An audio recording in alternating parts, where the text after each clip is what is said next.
Bom dia, mais uma manhã com Deus, priorizando a palavra de Deus. E nesta manhã do dia 22/12, nós vamos meditar de 1 Pedro, do capítulo 1 ao capítulo 5. E que a paz do Senhor encha o teu coração nesta manhã. Vamos falar sobre a primeira epístola, a primeira carta de Pedro, né? Esse discípulo de Jesus tão autêntico, não é? Talvez aqui nós podemos dizer que seria o pai da igreja, né? Deus confiou uma missão muito importante a Pedro. Pedro, tu és pedra, e sobre esta pedra edificarei a igreja. Pedro, olha, você é parte importante, né? Tanto é que logo após a ressurreição, Jesus vai ter com Pedro, porque Pedro teve aquele momento, né, onde ele nega Jesus, e aquilo marcou demais a vida de Pedro, né? Então Jesus, ele tem esse encontro com Pedro, perguntando se ele o amava, e é tão maravilhoso, não é? E agora nós vamos ver Pedro aqui no exercício do ministério, escrevendo uma carta, né, aos judeus, porque ele vem pregar aos judeus, e a esses judeus que estão dispersos, né, diante da perseguição. Nós vamos ver que todo o Império Romano, né, a perseguição ali, menção aqui no período talvez de Nero, alguns dizem antes, depois, mas a perseguição era tão grande que Pedro ele vem escrever com esse objetivo, né, aos cristãos judeus dispersos pela perseguição por todo o Império Romano. Então ele aplica inclusive esse nome, né, a esses cristãos. E ele começa com a saudação: Pedro, apóstolo de Jesus Cristo, aos eleitos, que são forasteiro da dispersão no Ponto, Galáxia, Capadócia, Ásia, Bitínia, eleitos segundo a presciência de Deus Pai, em santificação do Espírito para a obediência e aspersão do sangue de Jesus Cristo, graça e paz vos seja multiplicada. Bendito, né? E aí ele faz uma ação de graça. Bendito a Deus Pai, nosso Senhor Jesus Cristo, segundo a sua muita misericórdia, nos regenerou para uma viva esperança mediante a ressurreição de Jesus Cristo dentre os mortos, para uma herança incorruptível, sem mácula, imacessível, reservada aos céus para vós outros, que sois guardados pelo poder de Deus mediante a fé para a salvação preparada a revelar-se nos últimos tempos. Nisso exultais, embora no presente breve tempo, se necessário, sejais contristados por várias provações, para que, uma vez confirmado o valor da vossa fé, muito mais precioso do que ouro perecível, mesmo apurado por fogo, redunde em louvor, glória, honra, na revelação de Jesus Cristo. Que coisa mais maravilhosa, não é? Por isso, cingindo o vosso entendimento, sede sóbrios. Esperai inteiramente na graça que vos está sendo trazida na revelação de Jesus Cristo. Como filhos obedientes, não vos amoldeis às paixões que tinhas anteriormente da vossa ignorância. Pelo contrário, segundo é santo aquele que vos chamou, tornai-vos santo também vós mesmo em todo o vosso procedimento, porque está escrito: sede santos, porque eu sou santo. Então Pedro traz isso, algo que Deus revela, e Deus reitera várias vezes isso lá no Pentateuco, principalmente no livro de Levítico, né? Levítico 11, Levítico 19, fala sobre isso, né? De Deus dizer: eu sou santo, né? E o meu povo deve buscar essa santidade também. E aí Ele não só fala a respeito da santidade, mas pelo precioso sangue, como do Cordeiro sem defeito, sem mácula, o sangue de Cristo conhecido com efeito antes da fundação do mundo, porém manifestado no fim dos tempos por amor de vós, que por meio dele tendes fé em Deus, o qual ressuscitou dentre os mortos e lhe deu a glória, de sorte que a vossa fé e a esperança esteja em Deus. E aí ele fala dessa santidade, né, no amor também. Tendo purificado a vossa alma pela vossa obediência à verdade, tendo em vista o amor fraternal, não fingindo, amai-vos de coração uns aos outros ardentemente, pois fostes regenerados não de semente corruptível, mas incorruptível mediante a palavra de Deus, o qual vive e é permanente, pois toda a carne é como a erva, e toda a glória é como a flor da erva. Seca-se a erva, cai-se a flor. As palavras do Senhor, porém, permanece eternamente.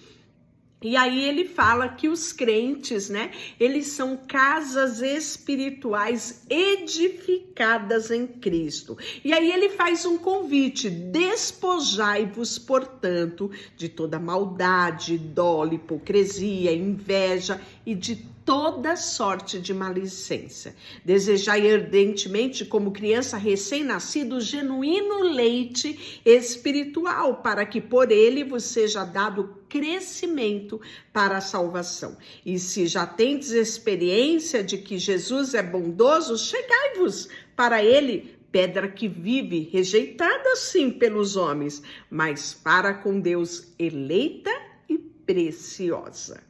Também vós mesmo, como pedras que vivem, sois edificação, casa espiritual para serdes sacerdócio santo, a fim de oferecer de sacrifício espiritual agradável a Deus, por intermédio de Jesus Cristo. Pois isto está na Escritura, em que pondo em Sião a pedra angular, eleita e preciosa, quem nela crê não será de modo algum envergonhada. E aí ele começa: pedra de tropeço e rocha de ofensa. Por quê? Ele está falando da pedra que os construtores rejeitaram, e ela era a pedra principal, pedra angular, né? Isso está declarado no versículo 7. Pedra de tropeço, rocha de ofensa, são estes os que tropeçaram na palavra, sendo desobedientes, para que também foram postos. Vós, porém, sois raça eleita, sacerdócio real, nação santa, povo escolhido, povo de propriedade exclusiva de Deus, a fim de proclamarmos a virtude daquele que vos chamou das trevas para a maravilhosa luz. Vós sim, que antes não era povo, mas agora sois povo de Deus, que não tinhas sido alcançado a misericórdia, mas agora alcançastes misericórdia, né? E aí, em decorrência disso, nós devemos ter uma vida exemplar, uma vida cristã exemplares. E aí ele vai falar sobre os deveres para com os não crentes e para com as autoridades. Amados, exorto-vos como peregrino e forasteiros que sois, vos absterdes das paixões carnais, que fazem guerra contra a alma, mantendo exemplo no vosso procedimento no meio dos gentios, para que aquilo que fala contra vós outros, como de malfeitores, observando-vos em vossas boas obras, eles glorifiquem a Deus no dia da visitação. Sujeitai-vos, pois, a toda instituição humana por causa do Senhor, quer seja o rei como soberano, qualquer autoridade como enviada por ele, tanto para o castigo dos malfeitores, como para o louvor daqueles que praticam bem. Porque assim é a vontade de Deus, que pela prática do bem façais emudecer a ignorância dos insensatos.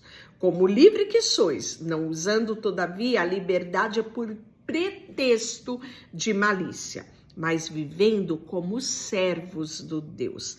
Tratai todos com honra, amai os irmãos e temei a Deus, e honrai o rei. E aí ele vai continuar também falando sobre esse exemplar comportamento da vida cristã, agora em relação aos que prestam serviço a outros, né? Servos, sede submissos, com todo o temor ao vosso Senhor, não somente se este for bom, mas também se for perverso. Então ele está falando aqui, né, sobre empregado e empregador. Porque isto é grato, que alguém suporte tristeza, sofre injustamente por motivo da sua consciência para com Deus.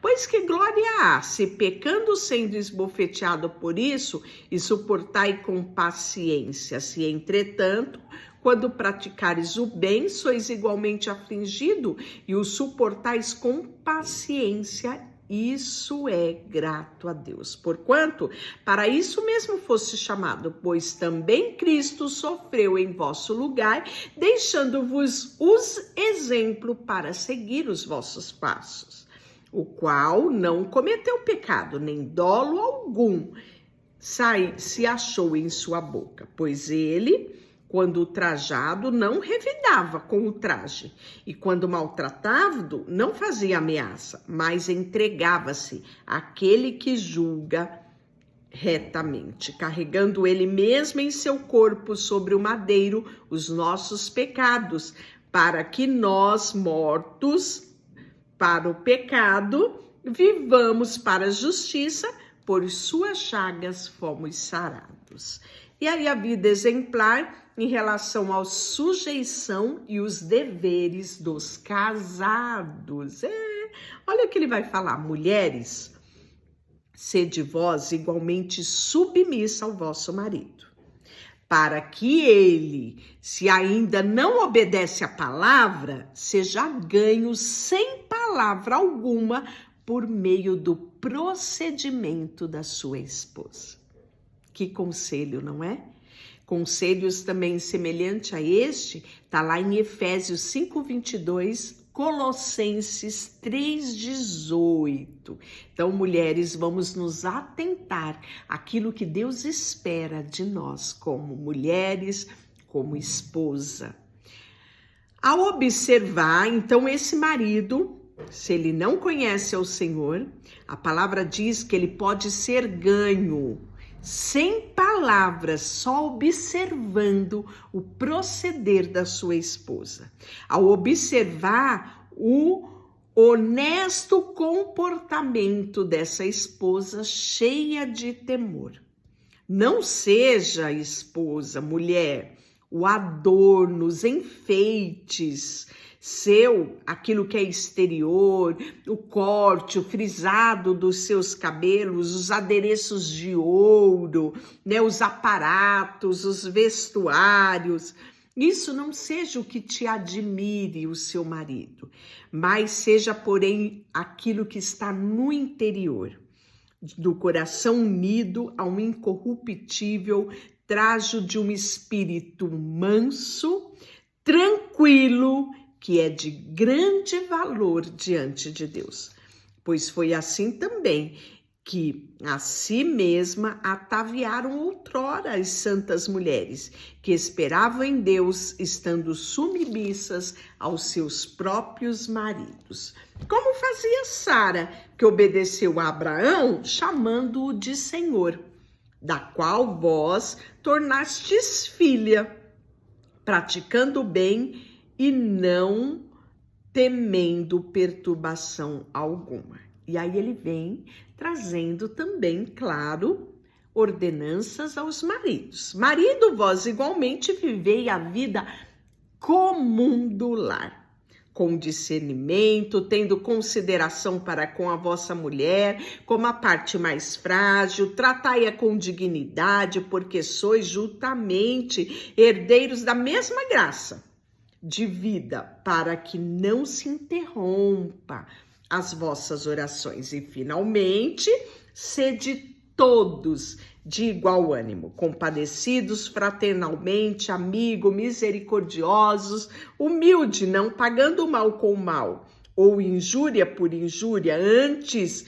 pelo contrário, bendizendo, pois para isso foste chamado, a fim de receberes a bênção por herança. Que coisa maravilhosa, né? E ele fala também para a gente tomar cuidado com a língua. Lembra que acabamos de ler o livro de Tiago e ele fala muito sobre a língua?